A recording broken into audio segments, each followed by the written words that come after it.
नमस्कार मित्रों, आप सब जिस चीज़ की भी तैयारी कर रहे हैं, मेरा आपसे एक ही सुझाव है कि आप उसकी गहराई को जानें।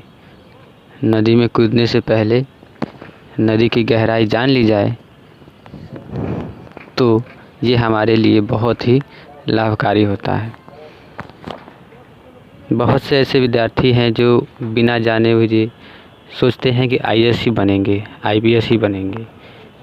अरे भाई, आपको ये तो पता होना चाहिए कि आईएएस आईपीएस कैसे बनते हैं। तो इस वीडियो में हम इसी बारे में बात करेंगे। तो आइए समझते हैं कि आईएएस अफसर कैसे बने। इसकी जानकारी पूरी हिंदी में इस वीडियो में आपको दी जाएगी। आप बने रहें वीडियो के अंत तक। दोस्तों, हर किसी की ज़िंदगी का ये सपना होता है कि वो आगे जाके कुछ न कुछ बने। इसके लिए कड़ी मेहनत करते हुए कुछ लोग ज़िंदगी में डॉक्टर बनना चाहते हैं, कुछ इंजीनियर, तो कुछ आईएएस, कुछ आईपीएस और कई ऐसी नौकरियां पाना चाहते हैं और अपने नाम और अपने देश का नाम और अपने घर वालों का नाम रोशन करना चाहते हैं। आईएएस बनना इतना आसान नहीं है। इसके लिए काफ़ी हार्डवर्क के साथ साथ स्मार्ट स्टडी भी करनी होती है। स्मार्ट स्टडी, ठीक है, इतना आसान ये नहीं होता है। इस वीडियो में आपको इस प्रश्न का पूरा जवाब मिल जाएगा। कैसे आप 10 या 12 पास करने के बाद आपको आईएएस की पढ़ाई के लिए किस तरह से पढ़ना चाहिए, इस टॉपिक पर आज हम बात करते हैं। आपको आईएएस का पूरा कार्य कैसे होता है, कैसे बनते हैं, इस सब के बारे में बताते हैं। सबसे पहले आप आईएएस के बारे में जानें कि आईएएस का फुल फॉर्म होता है इंडियन एडमिनिस्ट्रेटिव सर्विस, जिसको हिंदी में हम भारतीय प्रशासनिक सेवा कहा जाता है। इसके लिए आपकी क्या क्या शैक्षिक योग्यताएं होनी चाहिए, डिस्ट्रिक्ट मजिस्ट्रेट कैसे बनते हैं, एसडीएम कैसे बनते हैं, आईपीएस कैसे बनते हैं, इन सब की जानकारी आपको मैं देने वाला हूं। आईएएस और आईपीएस भारत की सर्वश्रेष्ठ पदों में से एक माना जाता है।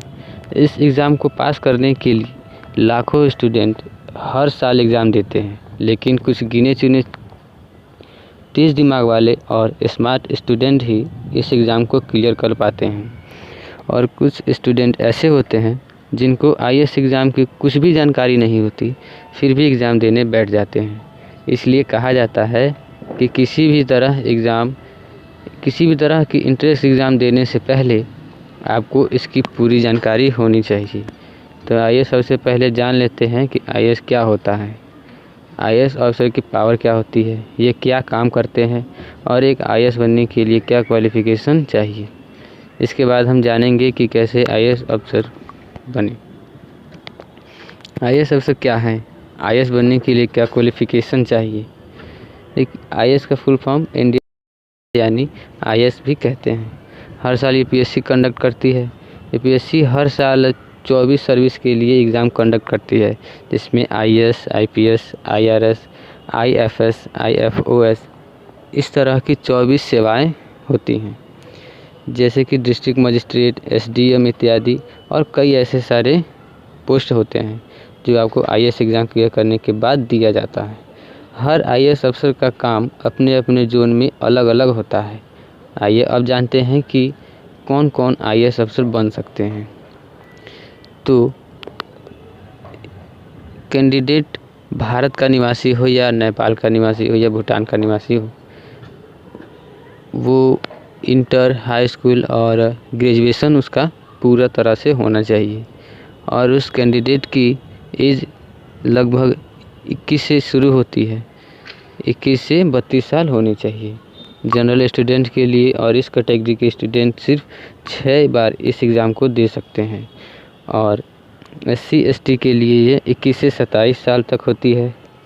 OBC के लिए 21 से 35 साल तक, यानी वो 9 अटैम्प्ट दे सकते हैं। फिजिकल डिसेबल्ड कैंडिडेट के लिए 21 से 42 साल तक एज रखी गई है, यानी जो विकलांग होंगे वो उनके लिए 21 से 42 साल तक रखी गई है। OBC के लिए 9 साल, यानी 9 बार अटैम्प्ट दे सकते हैं। ठीक है, अब आते हैं इसके क्वालिफ़िकेशन क्या होनी चाहिए। 12वीं क्लास पास करें किसी भी सब्जेक्ट से अगर आपको IAS अफ़सर बनना है तो इसके लिए सबसे पहले आपको 12वीं परीक्षा पास करनी होगी। अगर आप अभी स्कूल में हैं तो किसी भी स्ट्रीम से, चाहे वो साइंस हो, जियोग्राफी हो, साइंस हो, आर्ट हो या कॉमर्स हो, उससे पहले 12वीं पास करनी है। उसके बाद ग्रेजुएशन करना है। ग्रेजुएशन आप किसी भी कॉलेज से, किसी भी सब्जेक्ट से, BA, BCom, BSc कुछ भी कर सकते हैं। उसके बाद क्या करना है, आपको UPSC एग्ज़ाम के लिए अप्लाई करना है। ठीक है, अब जब आप UPSC एग्ज़ाम के लिए अप्लाई कर देते हैं तो आपको एग्ज़ाम देने के लिए जाना होगा। अब इसके एग्ज़ाम आपको 3 चरण में देने होते हैं। पहला होता है प्री, दूसरा होता है मेंस और तीसरा होता है इंटरव्यू यानी साक्षात्कार। अब आपको प्री एग्ज़ाम के लिए सबसे पहले प्री एग्ज़ाम में आपको ऑप्शनल क्वेश्चन होते हैं, यानी इसमें 4 विकल्प दिए रहेंगे और आपको सही उत्तर छांट करके लिखना है। और आपको बता दें कि सबसे पहले आपको इस एग्ज़ाम को ही क्लियर करना होगा, इसके बाद ही आप मेंस एग्ज़ाम के लिए चुने जाएंगे या मेंस एग्ज़ाम में बैठ पाएंगे। फिर आपको मेंस एग्ज़ाम की तैयारी करने के लिए कुछ समय मिलेगा और मेंस एग्ज़ाम देने के बाद आपको इंटरव्यू के लिए बुलाया जाएगा। ये मेंस एग्ज़ाम जो है वो इतना आसान नहीं होता है जितना आप सोचते हैं। मेंस एग्ज़ाम बहुत कठिन होता है। ये एग्ज़ाम लिखित होता है।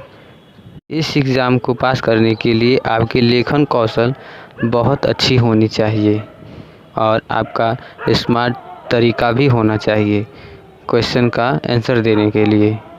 फिर इस एग्ज़ाम को क्लियर करने के बाद आप तीसरे राउंड में इंटरव्यू देने के योग्य हो जाएंगे।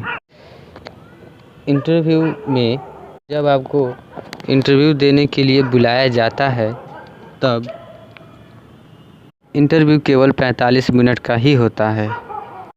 इंटरव्यू इतना आसान नहीं होता है, अलग से ट्यूशन लेना पड़ सकता है आपको इसके लिए, या आप सेल्फ स्टडी भी कर सकते हैं इस एग्ज़ाम को क्लियर करने के लिए।